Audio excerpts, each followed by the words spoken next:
Olá, seja muito bem-vindo ao canal do CELE, Centro Espírita Luz da Esperança São Francisco de Assis.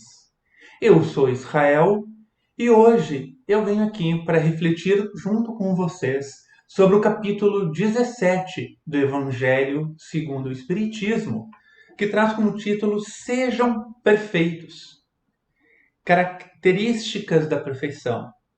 Permitam que eu leia o trecho inicial que traz o ensinamento de Jesus, quando Jesus fala: amem os inimigos, façam o bem para aqueles que os odeiam, e orem por aqueles que perseguem e caluniam vocês. Assim serão filhos de seu Pai que estás nos céus, e que faz nascer o sol sobre os bons e os maus, e faz chover sobre os justos e os injustos. Pois se amarem apenas aqueles que amam vocês, que recompensa terão? Os publicanos também não fazem o mesmo? E se saudarem apenas os irmãos mais próximos, o que fazem mais do que os outros? Os pagãos também não fazem o mesmo? Sejam, pois, perfeitos, como o seu Pai Celestial é perfeito. Falando então dessas características da perfeição, e especificamente neste trecho, nesse ensinamento que traz o nosso Mestre Jesus, talvez a gente possa dizer que esse seja um dos mais difíceis da gente seguir. Amar os nossos inimigos. Como é que vamos conseguir amar o inimigo assim como amamos um irmão, um amigo, um familiar? Então, a primeira reflexão que a gente pode fazer aqui é que o nosso mestre não estava querendo equiparar o amor que nós temos a um familiar, a um amigo querido, ao amor que nós temos aos nossos inimigos. Então, durante a conversa de hoje, vamos tentar refletir o que significa esta passagem de Jesus, o que significa esta característica da perfeição. A dificuldade em amar os nossos inimigos está ligado, muito provavelmente, ao nosso tema oposto, o ódio, que, por sua vez, está ligado a características instintivas do ser humano, a sua parte ainda animal, onde, quando a gente identifica no outro um inimigo, a gente passa a identificar neste outro uma ameaça a nós, que o nosso subconsciente muitas vezes liga a uma ameaça à nossa própria sobrevivência. Independente da relação ou do mérito da situação ou por que nós consideramos essa outra pessoa inimigo. No entanto, o Espiritismo nos trouxe o conhecimento muito importante do nosso processo de desenvolvimento e evolutivo. A sociedade também evolui, os conceitos, a moral, mas isto é um resultado das sucessivas encarnações e do aprendizado da intuição que nós vamos trazendo a cada uma destas encarnações. Então, hoje, nesta grande jornada que nós temos, ao olhar para trás, muitas vezes a gente só consegue observar um pequeno trecho deste caminho. Ali atrás tem uma curva, atrás dessa curva estão as nossas encarnações passadas, que a gente traz apenas a intuição. Da mesma forma, ao olhar para frente, embora a gente não saiba exatamente toda a trajetória, observamos diferentes trajetos, diferentes caminhos que podemos escolher pelo nosso livre arbítrio. Mas sabemos que no final desta jornada, todos nós, todos nós atingiremos mundos melhores. Agora, nos resta, por meio deste conhecimento, sabendo dessa jornada que tivemos até aqui e da longa jornada que ainda temos pela frente, escolher de que forma ou quais os trajetos que nós vamos seguir. E dentro desse trajeto está o amor. E o amor, então, também aos nossos inimigos. Mas o que seria, então, este amor aos nossos inimigos? Ou se eu escolher este caminho do amor, isso significa que eu não terei obstáculos? Não, às vezes até pelo contrário. Este caminho, nós vamos encontrar, sim, obstáculos. E os inimigos estão entre eles. Então, como eu posso amar, mais uma vez a pergunta, os nossos inimigos? Podemos começar com algumas reflexões.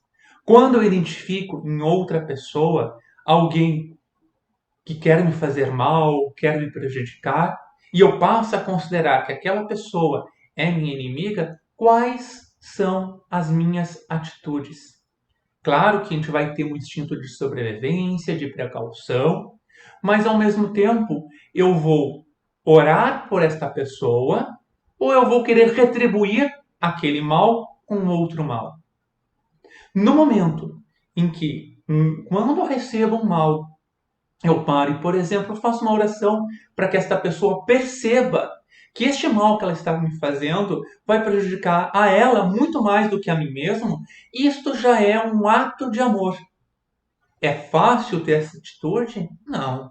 Certamente que não é fácil, especialmente no momento em que a gente sofre algum mal, ali no calor daquela situação, as nossas tendências muitas vezes pode ser outra.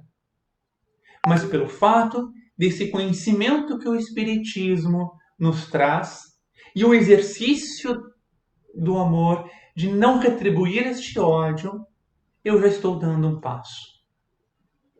Quando eu tenho aquela pessoa que eu identifiquei como uma inimiga minha, quando algo acontece de ruim para ela, qual é o meu sentimento? Eu vou sentir prazer porque agora ela também está sofrendo algo? Ou eu vou me compadecer com ela, ser solidário com ela, orar para que isso que está acontecendo com ela sirva para o aprendizado dela e que ela consiga vencer este obstáculo? Ou até mesmo, se eu tiver condições e for me dado a oportunidade, eu não posso estender a mão a ela. Ainda que os meus sentimentos estejam em conflito ou em batalha comigo, fazer este exercício já é um ato de amor para com essa pessoa. Então, todo este processo que eu tenho que trabalhar em mim mesmo, diariamente, a cada situação, a cada obstáculo vencido, eu passo a exercitar este amor. E este exercício que eu passo a fazer diariamente, ele vai acabar me elevando espiritualmente. Então não se preocupem tanto se vocês ainda possuem um sentimento, mas em identificar que sentimento a gente possui para com aquelas pessoas que estão no nosso entorno.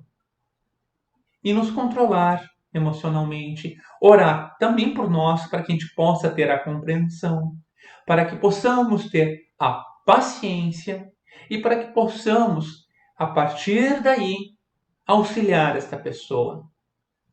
Hoje, a gente tem a internet, as redes sociais, a mídia, nos banhando diariamente com inúmeras informações.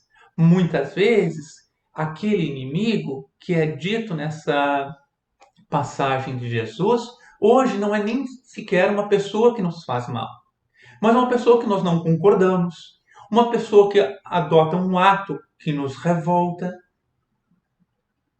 A certa medida, a revolta com a atitude é natural e representa também no mundo em que nós estamos hoje, aliás, um mundo que está em transição, a percepção entre modos moralmente mais ligados a uma evolução, aos ensinamentos do nosso mestre, e modos que não estão ligados. Então é natural ficar com esta revolta.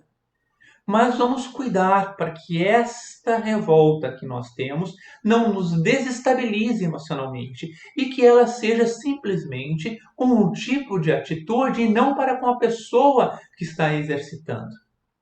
Quando a gente vê alguém cometendo algum ato que nos causa essa revolta, vamos parar e tentar exercitar uma compaixão com essa pessoa. O que seria essa compaixão? Uma oração, uma prece, para que ela possa também passar a compreender essas ações e então mudar de atitude. E se for alguém próximo, que possamos, se for nos dada a oportunidade, auxiliar esta pessoa, sem nos preocuparmos em retrucar ou que ela pague pelas ações em que ela cometeu. A justiça dos homens já possui os seus mecanismos adequados para julgar atos corretos e atos errados de acordo com as leis e com a organização social. Existem esses mecanismos que vão atuar. O nosso papel que devemos refletir é auxiliar estas pessoas, se possível, com ações ou basta com uma prece.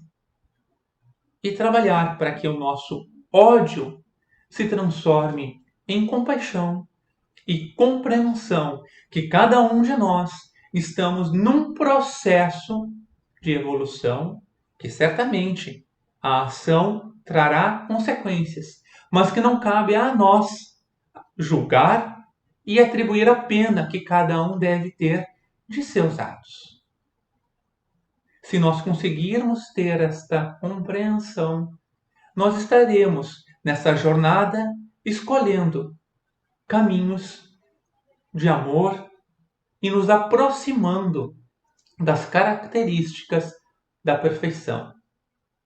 É certo que quando Jesus fala ali, sejam perfeitos como Deus é, ele não está determinando ou dizendo que nós seremos iguais a Deus, mas nos espelharmos nesta perfeição, na busca desta perfeição, assim como hoje, aqui na Terra, no nosso orbe, nós nos espelhamos no nosso principal guia e mestre, que é Jesus. Esta é a reflexão que eu gostaria de dividir com vocês hoje. Até a próxima. Muita luz e paz.